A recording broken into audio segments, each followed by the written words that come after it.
Lisboa, 1910. É a noite de 4 para 5 de outubro. O encarregado de negócios da Alemanha está instalado no Hotel Avenida Palace, precisamente no eixo dos combates que assombram a cidade. Do lado de lá da vidraça, ouvem-se tiros e explosões. O diplomata tenta compreender o que se passa. Dizem-lhe que são os republicanos, que há uma revolta nas ruas contra a monarquia.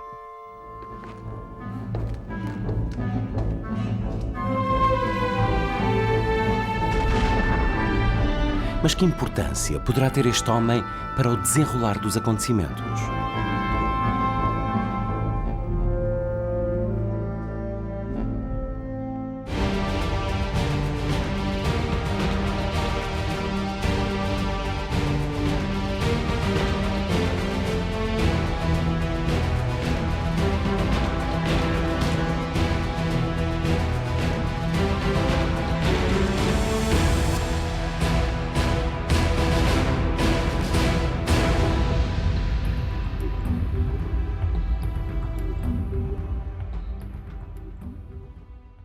Na noite de 4 para 5 de outubro passam-se essencialmente dois factos que serão decisivos depois para a vitória dos republicanos no 5 de outubro.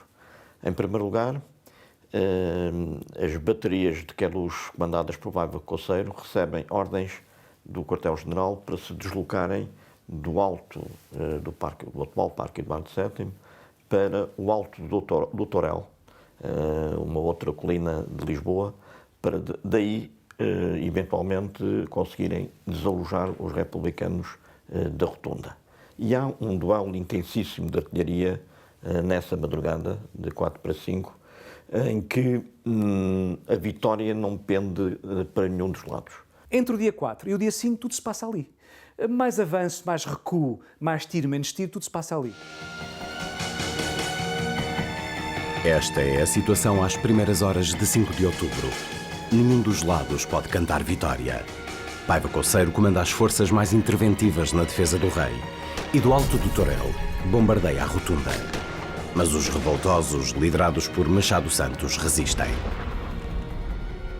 Portanto, os republicanos da Rotunda conseguem resistir à ameaça de fogo e ao dilúvio de fogo que vem do Torel e há uma espécie de empate técnico entre as duas forças, não é? Mas, ao mesmo tempo, o couraçado de Dom Carlos é finalmente tomado pelos republicanos, que já tinham os navios cruzadores São Rafael e Adamastor no Tejo. Portanto, a Marinha apodera-se dos principais barcos de guerra, a Marinha republicana, os republicanos da Marinha apoderam-se dos principais barcos de guerra e, sobretudo, têm ali cerca de 2.000 homens prontos a desembarcar. Os barcos estão a ser usados como ases de trunfo pelos republicanos. Na véspera, bombardearam o Palácio das Necessidades, obrigando à fuga do rei. Agora colocam o exército monárquico entre a ameaça de 2 fogos. Há sinais de desânimo no Rossio. O chefe do governo, Teixeira de Sousa, abandona o quartel-general pouco depois da meia-noite. E entre as tropas, nem todos parecem dispostos a lutar. As tropas que se encontravam no Rossio, nomeadamente Infantaria 5, Caçadores 5, eram tropas que estavam tocadas pelo movimento republicano. E havia oficiais comprometidos que não conseguiram, na própria madrugada de 3 para 4, sublevar os seus quartéis, mas que permaneceram junto das suas tropas, continuando a influenciar os seus soldados. Pela meia-noite e 45, os barcos abrem fogo sobre o arsenal. Um desembarque pode estar iminente. A ameaça de desembarque por parte dos marinheiros cria uma situação de quase de pânico junto das forças monárquicas. Há aqui um fator psicológico muito importante a considerar. Portanto, os monárquicos sentem que, a qualquer momento, podem perder o controle da situação. Às 2 horas da manhã, o iate real Amélia parte de Cascais em direção à Ericeira, o ancorador mais próximo de Mafra, onde estão o rei, Dona Amélia e Dona Maria Pia. Às 5 da manhã, é a vez do Ministro da Guerra deixar o Rossio. O governo parece acreditar cada vez menos na vitória. Por volta das 6, o tiroteio entre Coceiro e revoltosos abranda. Quase não restam munições no Torel, ao passo que na Rotunda se juntam cada vez mais civis.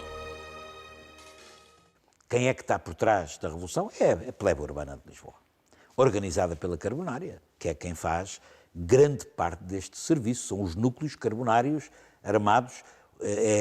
Digamos, uma das revoluções mais populares da história do século XX, é a Revolução Republicana de 5 de outubro de 4 e 5 de outubro de 1910.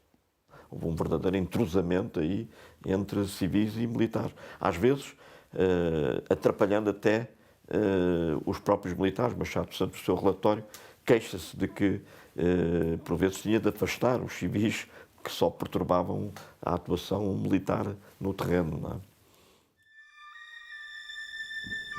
Apesar da progressiva vantagem republicana, a revolta parecia longe do desfecho. Contudo, algo ia precipitar os acontecimentos. Como em todas as revoluções, há um momento, quer dizer, as coisas podiam sempre, durante uma revolução, podem ir para um lado ou para o outro. As coisas estão muito equilibradas. E quando é que foi o momento? Bom, o momento é até às vezes contado de uma forma um bocado caricata. Seria este o momento?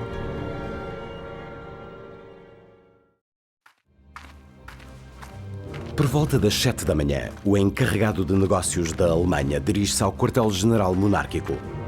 Quer propor um armistício de 1 hora que permita a evacuação dos cidadãos estrangeiros instalados em Lisboa. O general Gurjão acede ao pedido. Mas faltava negociar com o outro lado. O diplomata recebe uma bandeira branca e vai agora dirigir-se aos revoltosos. E isso vai fazer com que ele tenha subido à avenida de bandeira branca, supostamente uma atitude de pedir, portanto, que houvesse fim das hostilidades.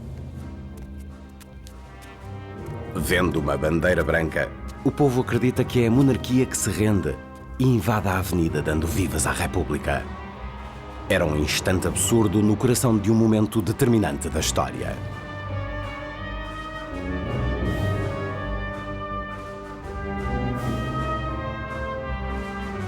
Este episódio, que aparentemente parece anedótico, caricato, só faz sentido se percebermos o quadro político e também o quadro social, uma vez que estes amotinados republicanos, os revolucionários republicanos, partem sempre do princípio que aquela população que anda na rua está do lado deles, isto é, que mesmo que não esteja disponível para combater como não esteve, quer dizer, não combateu, mas aplaude-os a eles, não aplaude o exército, e está com eles e incentiva-os a eles, não incentiva o outro lado. E isso cria um ambiente psicologicamente importante naqueles momentos. Quando Coceiro chega ao Rossio, depara-se com um espetáculo insólito. Os soldados confraternizam com o povo, espingardas disparam para o ar. Gurjão explica-lhe que os reforços não chegam e que parte da tropa recusa abrir fogo sobre os marinheiros. Como poderia a vitória republicana estar tão perto se quase todo o plano da Revolução falhara?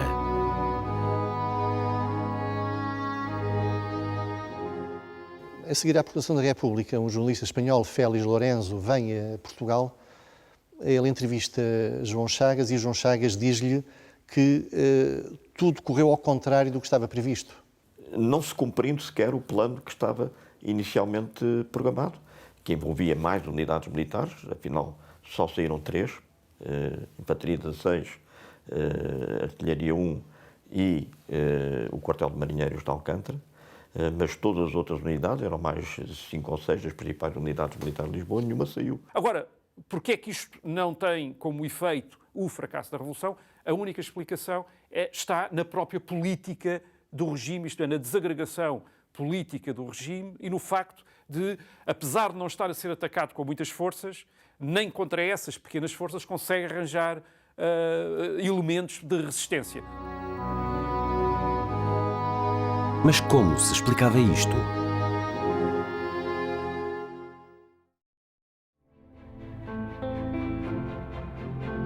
Para compreender os acontecimentos de 3, 4 e 5 de outubro de 1910, é preciso recuar ao verão desse ano, quando o rei entregou o governo a Teixeira de Sousa e à esquerda da monarquia constitucional. Essa entrega do governo a António Teixeira de Sousa teve dois efeitos. Por um lado, alienou a direita conservadora, que se deixou de reconhecer no governo e até na própria monarquia.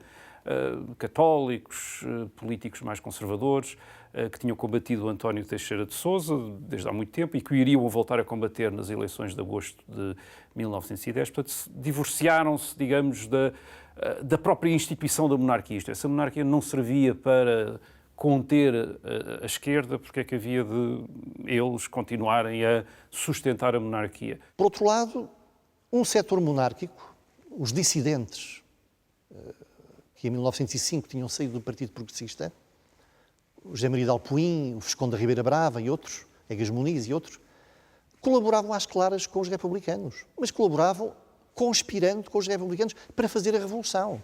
Não estou a falar de uma conspiração política, uma conspiração para fazer a revolução.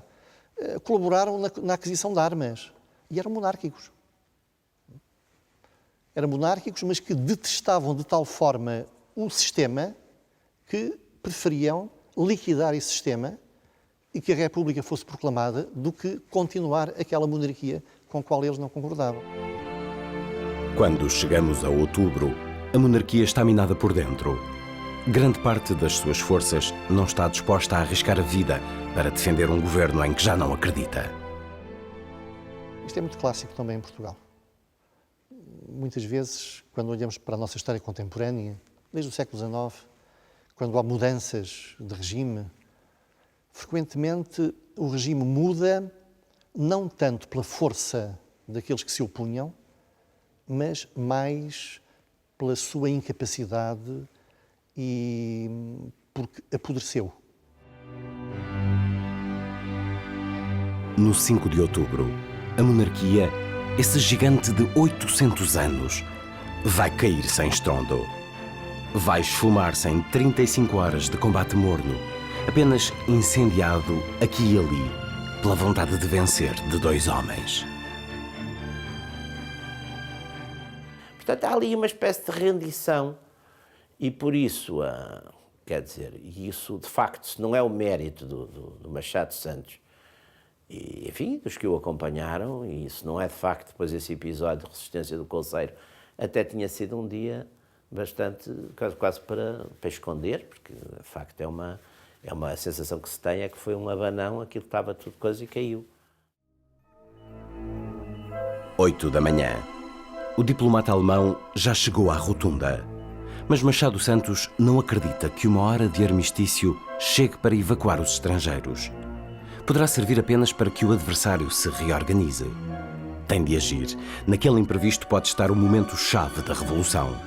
O comissário naval sobe ao cavalo e arranca em direção ao Rossio.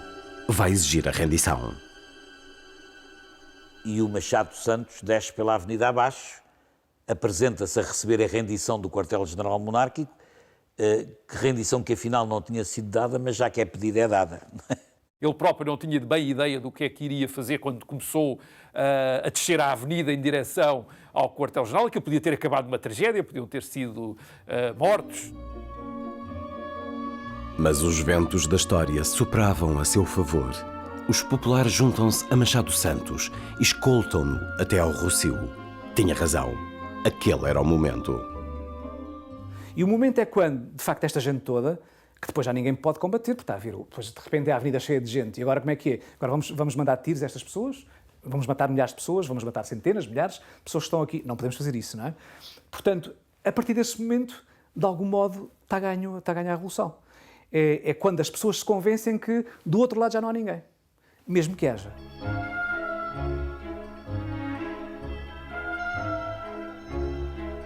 Enquanto o povo festeja nas ruas, Machado Santos negocia com Gurjão Henriques. Para se render, o general exige que seja garantida a segurança do rei.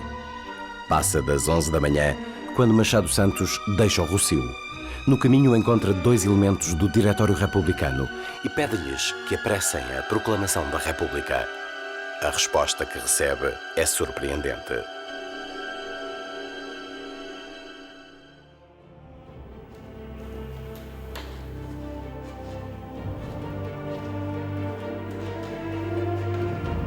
É que, enquanto Machado Santos executava o passo decisivo da revolta, o Partido Republicano já saía da sombra para desferir o golpe final. Estão a dar vidas à República. O povo arrancou Machado Santos do cavalo. Estão a levá-lo em ombros até o Recio. Magnífico. E os soldados? Rendem-se. Estão-se a render. Senhores, é a nossa vez.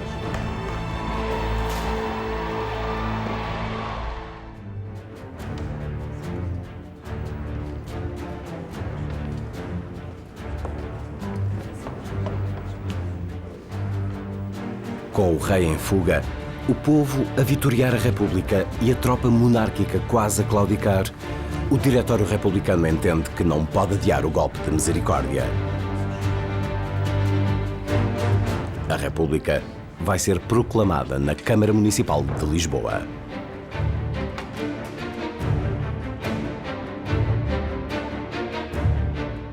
A reunião que determina a constituição final do governo provisório acontece ali mesmo, instantes antes do anúncio solene à multidão. A política revelava-se de repente mais mortífera que as armas. E foi possível assim, no dia 5 de outubro de manhã, o Partido Republicano anunciar, primeiro, que a Revolução estava feita, que a República estava implantada, que a monarquia se tinha rendido e, segundo, anunciar imediatamente o governo. Não houve transição. Os que proclamam a República não tiveram tranquilos à espera de achar que era a altura para proclamar a República. Machado Santos nem sequer está na varanda onde se proclama a República. Eu creio que Machado Santos esperava muito mais. Ele ainda estava na rotunda, porque a situação ainda não estava estabilizada, quando, na varanda da Câmara de Lisboa, no dia 5, é proclamada a República. Ele não está, ele que foi, por assim dizer, o parteiro da República, não esteve presente naquele friso, não integrou aquele friso notáveis, o que também é compreensível, porque quem lá está são os dirigentes, os membros do diretório do Partido Republicano.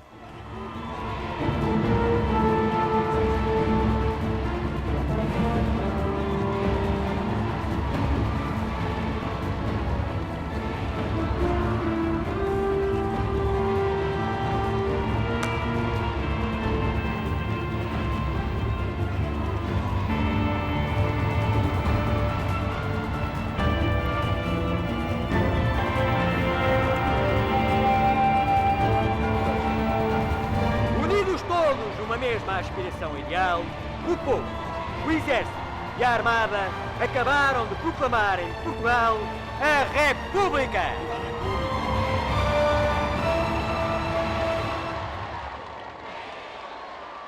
Como é que reagiu o povo de Lisboa quando foi da proclamação da República? Reagi com um entusiasmo louco. Um entusiasmo louco, já disse, as janelas eram tudo cheio de bandeira. E dançava-se nas ruas?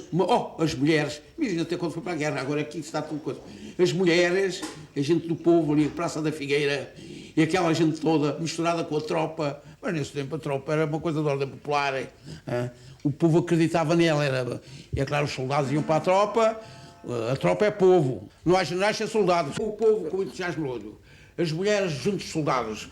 Os soldados com um entusiasmo, todos que tomaram parte depois do regimento ou um batalhão de caçadores que ainda não tinha coisa, estava no Rocio, aquela gente rodeava os soldados do entusiasmo e tal. E foi uma loucura.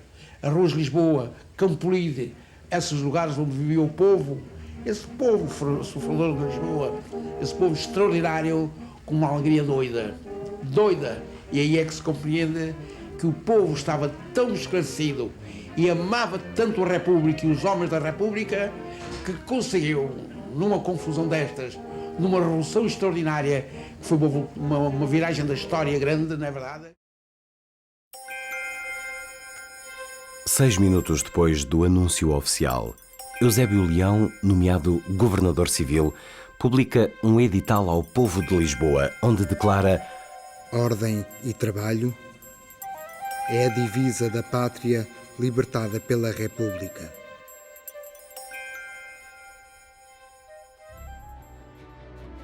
Às 11h30, uma força de artilharia separada da unidade chega à rotunda.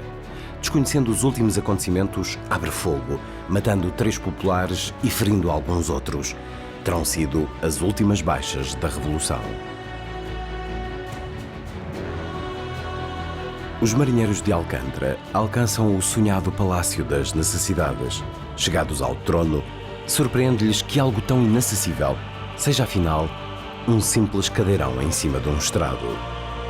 Mas o estado de graça daqueles instantes seria só de pouca dura.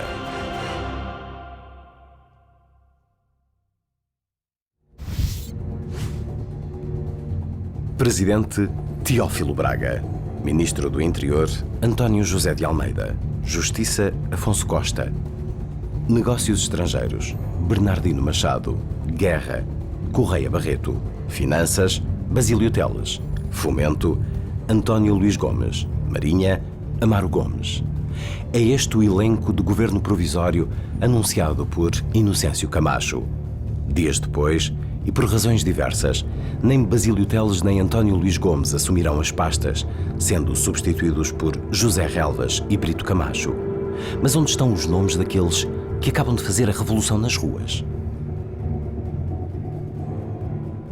Não são esses que vão, obviamente, desempenhar um papel político importante no regime, claro que não. Desempenharão um papel importante da ação militar, insurrecional na rotunda, mas depois são desativados, não é? E o Machado Santos vê desmobilizado o pessoal que tinha estado com ele na rotunda. O governo provisório tem um grande cuidado em afastar aqueles que tinham participado na Revolução. Não os quer, não quer os revolucionários do Exército e, sobretudo, aqueles que tinham estado com Machado Santos.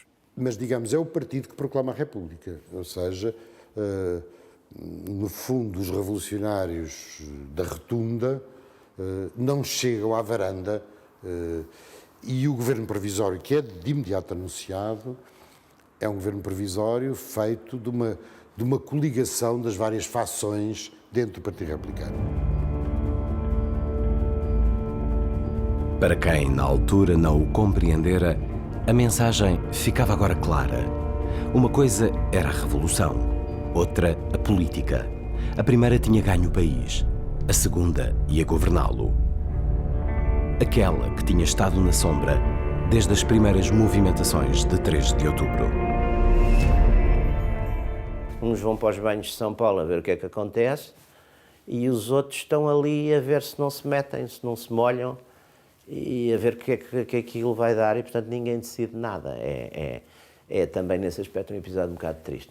E, portanto, havia ali gente que também estava, digamos, resguardada, digamos assim, de não aparecer nas barricadas à frente, porque isso seria ótimo para eles se a Revolução tivesse bom sucesso, mas seria mau para eles e também para a causa, isto é, para o movimento republicano, se por acaso a Revolução falhasse, digamos assim.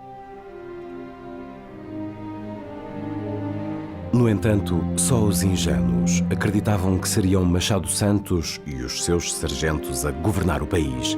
O problema nem era esse. O problema é que o elenco governativo já estava combinado antes da Revolução. E não era este. A contestação começa logo ao princípio da tarde. Ainda mal refeitos dos festejos da vitória, os revoltosos contestam as presenças de Teófilo Braga, Afonso Costa e Bernardino Machado no governo provisório. Não era esta a ideia combinada. A ideia era esta. O governo era uma estrutura transitória. O primeiro governo chama-se, aliás, provisório. Ela era uma estrutura de transição até às eleições, até à criação de um governo legitimado pelo voto. E, durante esse período, o partido deveria estar liberto das tarefas governativas para se poder dedicar à propaganda e à organização, à implantação da República no conjunto do território nacional. No entanto, na madrugada de 3 para 4 de outubro, precisamente quando a Revolução arrancava no terreno, Afonso Costa propõe alterações à composição do governo. Portanto, a política não parou durante a Revolução.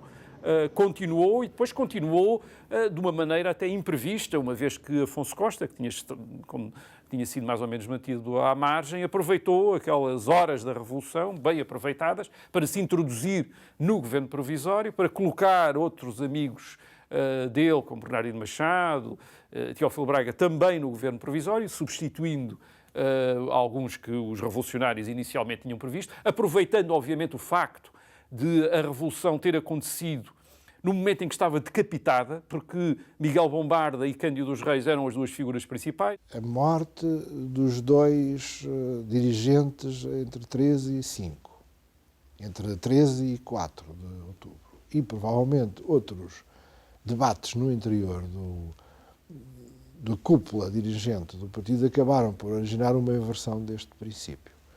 José Raulas entrou para o governo, era um membro do diretório, e levou consigo, não apenas para o seu ministério, mas para outros ministérios, os restantes figuras do diretório.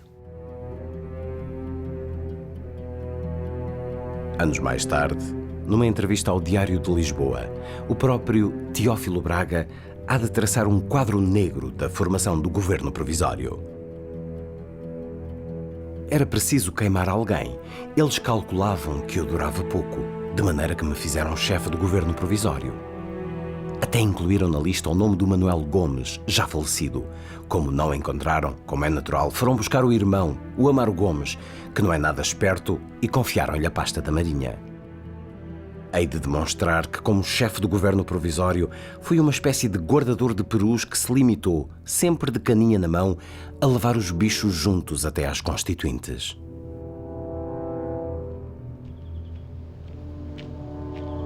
Machado Santos tinha ganho na tática militar. Afonso Costa na política. Ainda assim, o governo escolhido não conseguia refletir uma união. O Partido Republicano não era, sendo embora um partido moderno, não era um partido de ideia única. Era uma federação de interesses. Aliás, muito à maneira da época e das ideias políticas de que a maior parte deles se reclamavam. Eu acho que o governo provisório, de algum modo, corresponde às várias tendências que existiam no Partido Republicano Português, porque havia, naturalmente, um Partido Republicano Português com várias tendências, que depois vão dividir-se a partir de 1911. Uma tendência cujo protagonista principal era Afonso Costa e se agrupava em torno de um jornal, O Mundo, uma tendência cujo nome principal era o António José de Almeida, com um jornal também, a Alma Nacional, e uma terceira tendência protagonizada por Brito Camacho e o seu jornal A União, a Luta, veio dar origem ao Partido Unionista. A verdade é que a contestação à República começava logo depois da proclamação. Aquilo que vence em 5 de outubro de 1910 não é a República como as pessoas a vão conhecer em 1911, 1912 e 1913. E basta ver que aqueles que fizeram verdadeiramente a Revolução, isto é, que estiveram à frente da Revolução, vão ser os mais determinados combatentes contra a República que vem a seguir. A começar por Machado Santos, o parteiro da República vai transformar-se num dos seus críticos mais ferozes. Ele será um descontente durante toda a República. E será até um elemento muito desestabilizador durante toda a República. E a República poderia ter sido completamente diferente daquela que foi se aqueles que fizeram a Revolução tivessem sido eles depois a predominar na República. Provavelmente teria sido uma República bastante diferente. Ainda ao início da tarde, o Conselho de Ministros recém-formado reúne pela primeira vez. Correia Barreto, ministro da Guerra, só então comparece. Ficar em Sintra durante os combates. Bernardino Machado, ministro dos Negócios Estrangeiros, só chegará por volta das 18 horas. Estava em Paredes de Cora enquanto a Revolução acontecia. Afonso Costa redige ali mesmo os primeiros decretos da República. Às 15 horas, Machado Santos regressa à Rotunda. Saúda os homens que lá permanecem e anuncia que vai requerer ao governo a promoção de todos. Os populares lavam o sangue do chão, mas os estragos são insignificantes. Raul Brandão escreverá nessa altura: O Rossio não está subvertido como era de supor depois de uma noite de bombardeio. O quartel do Carmo, que passou por ter sido reduzido a cinzas, nem sequer foi arranhado. Na avenida, um casarão derrocado, meia dúzia de árvores feridas. Só isto? Com maiores ou menores danos, a República estava implantada, pelo menos em Lisboa. Mas o resto do país nem sequer sabe o que está a acontecer. Portanto, há zonas do país, regiões, que vão tomar conhecimento 1, 2 dias depois que a República foi proclamada. No entanto, se a monarquia caíra quase em silêncio em Lisboa, no resto do país desvanecer-se-ia de forma ainda serena. No Porto também há movimentação de tropas, é proclamada a República, mas no resto do país, como diria o João Chagas, é proclamada pelo telégrafo, não é? Ou seja, as câmaras municipais, de uma forma geral, reúnem-se, tomam conhecimento pelo governo provisório da proclamação da República e juram fidelidade à República. Em muitos casos mudam a composição das câmaras, são eleitos novos vereadores, as câmaras juram fidelidade à República e é assim. A novidade demoraria a chegar aos pontos mais distantes do mapa. A história tinha mudado, mas muitos portugueses só o saberiam através de uma banal notícia de jornal. Há um texto muito curioso do Sousa e Costa, em que ele fala, ele estava em Vila Real na altura, e só 2 dias depois do 5 de outubro é que chegaram os jornais do Porto, o que quer dizer que nem pelo telégrafo chegaram notícias lá. E só através dos jornais do Porto é que souberam, eles sabiam que qualquer coisa estava a acontecer em Lisboa, que uma revolução estava em marcha em Lisboa, mas não sabiam o que era. Mas também aqui a vitória seria bem mais fácil que o previsto. A adesão à República vem de todos os lados, até daqueles que 2 dias antes se diziam monárquicos convictos. É quando se aparece aquela célebre designação que é os adesivos, que é uma coisa que domina muito a história da Primeira República, os adesivos. Até há uns que vestiam as filhas de repúblicas, alguns monárquicos ilustres. Quer dizer, a adesivagem mas é um fenómeno português mais infelizmente continua com grande força, não é? E, portanto, nós encontramos, a partir de 8 de outubro, esta coisa extraordinária que é encontrarmos uma imprensa regional, praticamente toda ela favorável à República, e massivas adesões e declarações de fé republicana de pessoas que até aí não pareciam tão simpatizantes como isso.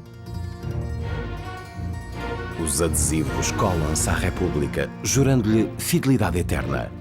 Um acontecimento perverso que teria consequências quando assentasse o pó da vitória. É certo que, a nível central, na República, há uma mudança significativa de pessoal político. Deputados, membros do governo. Agora, se você for ver a nível de magistrados, embaixadores, oficiais das Forças Armadas, autarcas, a continuidade é enorme.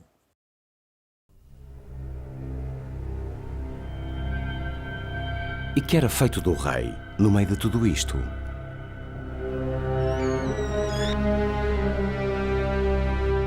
Que notícias tem, Alferes? A República foi proclamada. Desgraçado que nasceu nesta terra! É preciso que Vossa Majestade, a Rainha Dona Amélia e a Rainha Dona Maria Pia sigam imediatamente para o Porto. Lá reuniremos as tropas fiéis e montaremos uma base de operações. E as estradas não estarão cheias de assassinos? Iremos pelo mar. O Amélia está ancorado na Ericeira.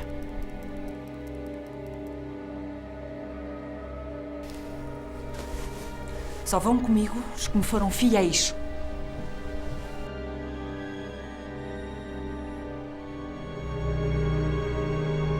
A família real chega à Ericeira ainda na tarde de dia 5. O rei segue pálido, Dona Amélia com ânimo, Dona Maria Pia em silêncio total. 2 barcos de pesca transportam-nos para o Amélia, perante uma plateia incrédula de pescadores e populares que vê partir a família real na clandestinidade de um bando de foragidos. Com receio da recepção que pudessem encontrar no Porto, o rei e restante comitiva aceitam mudar de destino. Seguirão viagem para Gibraltar. Era o último ato do último rei português. Um rei a prazo, desde o dia em que ocupara o trono. Eu tenho a convicção que, se perguntar, em termos de generalização, qual foi o último rei de Portugal, a tendência das pessoas será dizer Dom Carlos. E, portanto, Dom Manuel II funciona para os monárquicos como o último rei, e para todos, porque historicamente foi assim que sucedeu, mas no imaginário da recordação, quando me pergunta como é que as pessoas o imaginam, eu julgo que simplesmente, para a generalidade do povo, não imaginam. A bordo do Amélia, o rei escreve ao chefe de um governo que, afinal, já não existia. Meu caro Teixeira de Sousa, forçado pelas circunstâncias, vejo-me obrigado a embarcar. Sou português e sê-lo-ei sempre. Tenho a convicção de ter sempre cumprido o meu dever de rei em todas as circunstâncias e ter posto o meu coração e a minha vida ao serviço do meu país. Espero que ele, convicto dos meus direitos e da minha dedicação, o saberá reconhecer. Viva Portugal!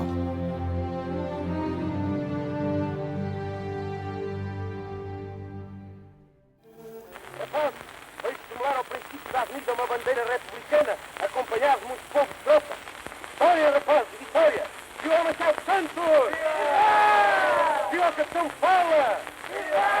Viva o Tenente Caçadas! Camaradas, a razão triunfou. Aponham-se as armas dos senhores soldados em prol da República. Sirva da lição para o mundo inteiro, em como um povo sabe triunfar da sua causa. Camaradas, antes de uma era nova a ressurgir, trocai as vossas espadas ao serviço de uma causa justa. Defendei-a com toda a energia, até ao que vos for perdida, o regime que vós acabais de implantar. Abençoai esta data, ficará gravada com letra de ouro para todo sempre. Rapazes, abaixo dos tiranos, viva a República! Pela tarde e noite de 5 de outubro, a euforia perpassa Lisboa. Dão-se vivas à República, lançam-se foguetes, bandas percorrem a cidade tocando a Portuguesa. 22.000 exemplares da letra são distribuídos gratuitamente para que os populares a decorem e cantem. Aqui e ali, ouvem-se tiros perdidos de monárquicos inconformados, cada vez com menos frequência, até cessarem definitivamente.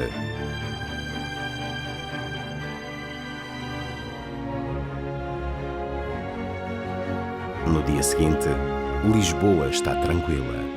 Populares armados patrulham algumas ruas, mas não há nada para patrulhar. O próprio Paiva Coceiro, contactado por um emissário do governo provisório, declara que reconhece as instituições que o povo reconhecer. Félix Lourenço, que escreve para Madrid, ele fica muito admirado ele chega 2 ou 3 dias depois, com a forma como Lisboa está normalizada. Embora ele tenha visto civis armados a guardar o Banco de Portugal e outras instalações, um regimento acampado no Rossio, mas tubos elétricos circulam, toda a gente vai para os empregos, e ele fica muito admirado. E depois, numa entrevista, Afonso Costa utiliza um adjetivo para classificar a Revolução, e o Félix Lourenço fica muito tocado por esse adjetivo. O Afonso Costa diz-lhe: a Revolução foi uma coisa belíssima, belíssima. Ora, chamar bela a uma revolução, enfim, é invulgar, digamos. A mudança radical de regime acontecia, afinal, com a naturalidade com que um novo dia sucede ao que acaba. O que não significa que, 100 anos depois, a causa monárquica não continua a ter quem a defenda.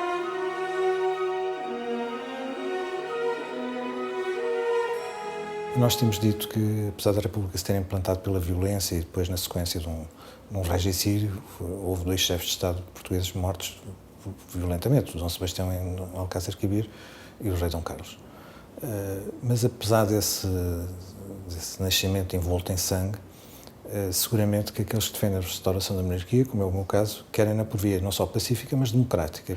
Mas hoje, em 2010, todos os cidadãos têm o direito e o dever de viver de acordo com as regras instituídas e, portanto, isso não é uma questão de opção política, é uma questão de Estado de Direito. E hoje o Estado de Direito tem esta natureza, não é? E, portanto, temos o dever de lealdade e de respeito, por exemplo, perante os símbolos nacionais, desde o hino à bandeira, independentemente da opção emocional e ideológica de cada um.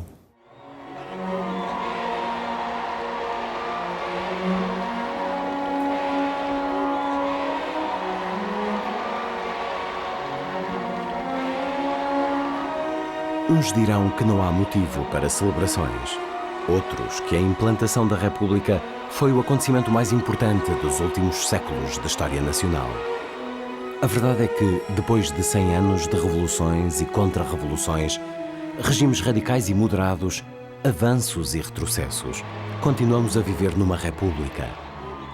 Para além de todas as críticas e louvores, Portugal mudou para sempre a 5 de outubro.